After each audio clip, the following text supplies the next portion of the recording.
Hello everyone, welcome to my channel Excellent Coaching. MPC 005 का block 3 चल रहा है और लास्ट टाइम हम इसमें यूनिट 1 शुरू कर चुके हैं। हम पढ़ रहे थे सिंगल फैक्टर डिज़ाइन, जिसमें हमने स्टार्ट करा था बिटवीन ग्रुप डिज़ाइन। इसके अंदर हमने दो टाइप के ग्रुप डिज़ाइन ऑलरेडी कर लिए हैं, which is 2 randomise group design and multiple group design. अब इसके आगे हम चलेंगे तो यहाँ पे हमें ये दो और ग्रुप डिज़ाइंस बता रहे हैं, जिसमें से पहला है मैच्ड ग्रुप डिज़ाइन, जिसको हम रैंडमाइज्ड ब्लॉक डिज़ाइन भी बोलते हैं।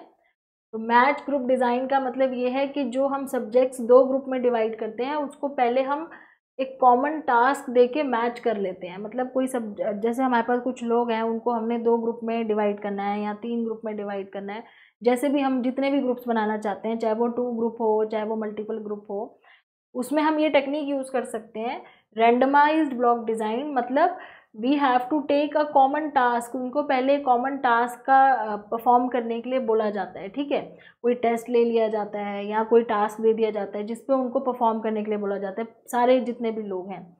फिर उसका जो स्कोर होता है, उसके बेस पे उनको दो ग्रुप्स में डिवाइड किया जाता है, डिपेंडिंग ऑन कि उनका स्कोर कैसा आया है। ठीक है, तो it is saying then they are formed into groups. तो पहले उनको कॉमन टास्क करवाओ। सपोज आपके पास 100 बच्चों का सैंपल है, जिसको आपने दो ग्रुप में डिवाइड करना है 50-50 के, या मतलब 4 में भी करना है 25-25 के, तो भी पहले आप 100 के 100 बच्चों को कॉमन टास्क करवाओ। कोई कॉमन टेस्ट ले लो या कोई वर्बल टास्क करवाओ या कोई गेम खिलवाओ, जिसका आप उसको देखो कि कौन सा बच्चा कितने उसमें गोल्स कर पा रहा है। जो भी टास्क हो सकता है, कोई साइकोलॉजिकल टेस्ट भी हो सकता है। तो the groups thus formed are known as equivalent groups. तो फिर बाद में उनका जो स्कोर आया ना, उसके बेस पे जब आप ग्रुप बनाओगे ना, तो उसको इक्विवेलेंट ग्रुप माना जाएगा। मतलब आपने हर ग्रुप में ऑलमोस्ट सिमिलर टाइप के लोग रखे हैं।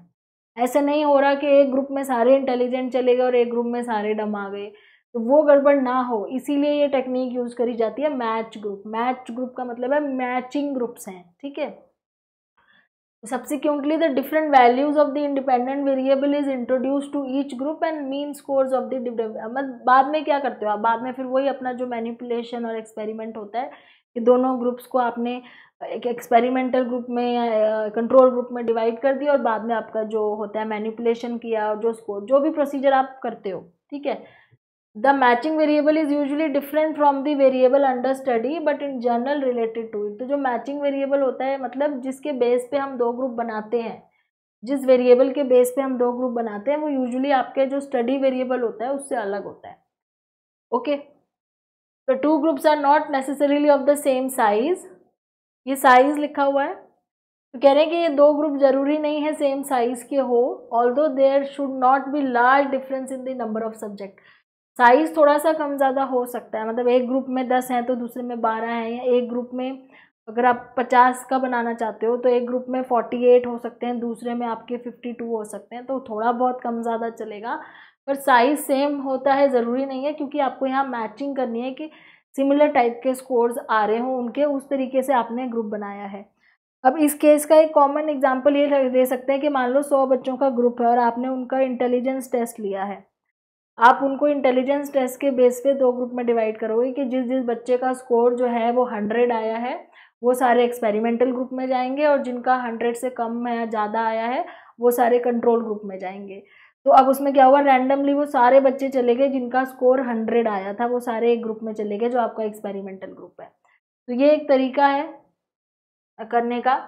तो when we use match group design, the most important factor is the identification of the variables, कि हमने किस चीज़ के बेस पे उनको ग्रुप में डिवाइड करना है। The matching variable should have high correlation with the dependent variable. Sometime the dependent variable itself is used as a matching variable. अब ये सारी चीज़ें आपको तब समझ आएगी जब आप एग्जाम्पल देखोगे। एग्जाम्पल यह है, in a study the researcher wants to see the effect of praise on the subject performance on intelligence test. एक स्टडी करना चाहता है रिसर्चर, जहाँ पे वो देखना चाहता है कि बच्चों की प्रेज करने से उनकी परफॉर्मेंस के ऊपर क्या फ़र्क आता है। जितना उनको, मतलब ये प्रेज एक तरह से आप समझ लो एक रिवॉर्ड होता है या एक रीइंफोर्समेंट होती है जो दिया करा जाता है जिससे बच्चे और बेटर करें। तो वो देखना चाहते हैं कि प्रेज करने से बच्चों की परफॉर्मेंस में क्या फ़र्क आता है इंटेलिजेंस टेस्ट लेके।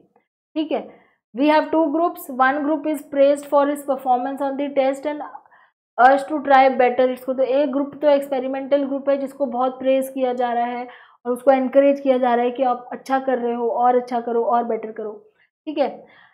And the second group does not receive any comment, और दूसरा ग्रुप कंट्रोल ग्रुप है जिसको कोई भी प्रेज नहीं करा जा रहा। For assigning the subjects into 2 groups the researcher may find scores on a form A of the intelligence test. अब ये 2 ग्रुप में डिवाइड करने से पहले क्या करेगा, पहले सारे के सारे बच्चों को ग्रुप में डिवाइड करने से पहले सबको एक इंटेलिजेंस टेस्ट देगा जिसको इन्होंने बोला है फॉर्म ए। सारे बच्चे उस टेस्ट को करेंगे और उस पर जो स्कोर आएंगे, on the basis of that obtained score on the form A subject can be paired off, और उसके बेस पे पेयरिंग करेंगे। They were divided into 2 groups randomly and form B of the same test was administered to see the effect of incentive.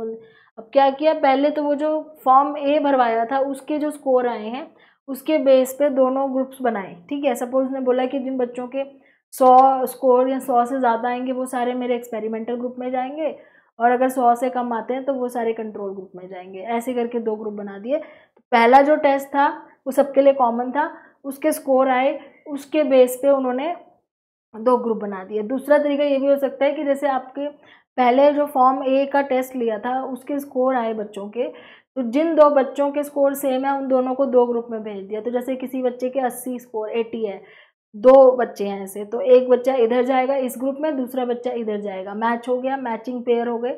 ऐसे ही अगला score जैसे किसी के बच्चे के 75 आए और 2 बच्चे ऐसे हैं जिनके 75 आए हैं, तो एक बच्चा एक साइड जाएगा, दूसरा बच्चा दूसरे ग्रुप में जाएगा। ऐसे भी हम डिवाइड कर सकते हैं। 2 ग्रुप्स में डिवाइड कर दिया। तो इसमें मतलब तरीके होते हैं, कहने का मतलब ये है कि आप इसमें तरीके ढूंढते हो कि हम कैसे डिवाइड करें, स्कोर को हम कैसे यूज़ करें। एक तरीका जो मैंने बोला है कि या तो एक लिमिट रख लो कि इससे ऊपर वाले जितने भी बच्चे होंगे उसको मैं एक्सपेरिमेंटल ग्रुप में भेजूंगा और जो इसके नीचे वाले होंगे वो कंट्रोल ग्रुप में। यहाँ अगर आपकी स्टडी लेवल ऑफ स्कोर पे नहीं बेस्ड है तो आप उसको दूसरे तरीके से कर लो कि भाई सेम स्कोर जो आएंगे उन दोनों को हम 2 ग्रुप में कर देंगे, सेम स्कोर वाले बच्चों को एक पेयर इधर एक पेयर इधर, ऐसे अलग अलग ग्रुप में कर देंगे। तो ये तरीका होता है। तो in a match group design we may use 2 methods. तो इसमें भी कह रहे हैं कि हम 2 मेथड्स यूज़ कर सकते हैं ग्रुप बनाने के। तो पहला तो मैंने बताया मैचिंग बाय पेयर, पेयर के अकॉर्डिंग हम कर सकते हैं। जैसे researcher wants to study the effect of 2 teaching method on mathematical achievement of class 9 students. तो यहाँ पे रिसर्चर ये देखना चाहता है कि 2 टीचिंग मेथड्स यूज़ करके जो 9th क्लास के स्टूडेंट हैं उनकी मैथ कितनी इंप्रूव होती है। Subjects intelligence and academic achievement was taken as matching variable, मतलब उनकी इंटेलिजेंस और उनकी एकेडमिक अचीवमेंट को इन्होंने एक मैचिंग वेरिएबल की तरह लिया है। All subjects were administrator mathematical academic achievement test course, मतलब पहले क्या किया, पहले सबको एक टेस्ट देने के लिए बोला, ठीक है। अब उसमें क्या करा, जितने स्कोर्स आए उसके बेस पे 2 ग्रुप बना दिए। तो जो 2 बच्चों के स्कोर्स सेम है उनको दोनों को एक एक ग्रुप में भेज दिया। जिसके 80 आए हैं, 1 subject is placed in 1 group and another is placed in another group. ऐसे ही दूसरे in this way 2 groups are form, मतलब ऐसे करके 2 ग्रुप बना दिए कि जिसके स्कोर सेम है उन दोनों को अलग अलग ग्रुप में भेज दिया ताकि उसका एक सिमिलर पेयर दूसरे ग्रुप में भी हो। तो एक ग्रुप में भी सिमिलर स्कोर वाले बच्चे हो जाएंगे, दूसरे ग्रुप में भी, मतलब आप समझ लो एक बराबरी हो जाएगी कि इधर भी एक 80 स्कोर वाला बच्चा है, इधर भी है, इधर भी एक 70 स्कोर वाला बच्चा है, इधर भी है। तो दोनों ग्रुप इक्विवेलेंट बनेंगे, एक जैसे बनेंगे। तो पेयर बना दिया हमने, मैचिंग पेयर बना दिए स्कोर वाइज। अब matching in terms of mean and standard deviation में क्या होता है कि कभी कभी ग्रुप का पेयर बनाना बड़ा मुश्किल हो जाता है, match person to person match करना मुश्किल हो जाता है। कई बार ऐसा होता है कि जो स्कोर है ना वो सिमिलर नहीं आ रहे, मान लो 2-3 बच्चों के सेम स्कोर आए ही नहीं, सबके अलग अलग स्कोर आ रहे हैं। ऐसा कोई बच्चा है ही नहीं कि मतलब 80 एक बच्चे के 80 हैं तो और किसी के 80 नहीं आए। बहुत सारे ऐसे स्कोर हैं जो दूसरे बच्चों के नहीं हैं, आपका पेयर नहीं बन पा रहा है, सेम स्कोर का पेयर नहीं बन पा रहा है। उस केस में क्या करोगे, उस केस में आप पूरे ग्रुप का ही मीन और स्टैंडर्ड डेविएशन निकालोगे। तो इसमें इन्वेस्टिगेटर क्या करता है, पूरे ही ग्रुप का मीन और स्टैंडर्ड डेविएशन निकालता है, मतलब बच्चों को रैंडमली 2 ग्रुप में डिवाइड करेगा और दोनों ग्रुप का मीन और स्टैंडर्ड डेविएशन इक्वल होना चाहिए। अगर नहीं हो रहा तो वो फिर से रीडिस्ट्रीब्यूट करेगा बच्चों को 2 ग्रुप में, फिर से मीन और स्टैंडर्ड डेविएशन देखेगा। तो जो जहाँ पे उसको लगेगा कि अब दोनों का मीन और स्टैंडर्ड डेविएशन बराबर आ रहा है वो 2 ग्रुप फाइनलाइज होंगे। क्योंकि एक एक बच्चे का मैचिंग नहीं हो पा रहा, तो हम मीन और स्टैंडर्ड डेविएशन निकाल के रैंडमली डिस्ट्रीब्यूट करके देखेंगे कि जब हमें लगेगा कि दोनों ग्रुप बैलेंस हो गए हैं, मतलब दोनों में मीन और स्टैंडर्ड डेविएशन सेम आ रहा है, उस केस में हम 2 ग्रुप्स को फाइनल कर देंगे। मीन एंड स्टैंडर्ड डेविएशन उसका सेम होना चाहिए। तो ये 2 तरीके होते हैं जिसमें हम क्या कर सकते हैं कि हम मैचिंग करके 2 ग्रुप्स बना सकते हैं। मैचिंग का मतलब यहाँ पे कहने का ये है कि जो 2 ग्रुप हम बना रहे हैं ना, उसमें ऐसा नहीं होना चाहिए कि आपका एक ग्रुप बहुत बेटर है और दूसरा बहुत पुअर है। आपको सिमिलर टाइप का ग्रुप बनाना चाहिए ताकि आपका जो एक्सपेरिमेंट है ना, उसमें एक्सट्रेनियस वेरिएबल ना आए कोई। अब जैसे सपोज़ आप किसी टीचिंग मेथड का टेस्टिंग करना चाहते हो और आप ये देखना चाहते हो कि उस टीचिंग मेथड से बच्चों की परफॉर्मेंस इंप्रूव होती है या नहीं होती। आपने ग्रुप बनाया और बाई चांस ये हुआ कि एक ग्रुप में सारे इंटेलिजेंट बच्चे चले गए और जो कंट्रोल ग्रुप था उसमें सारे वीक बच्चे चले गए।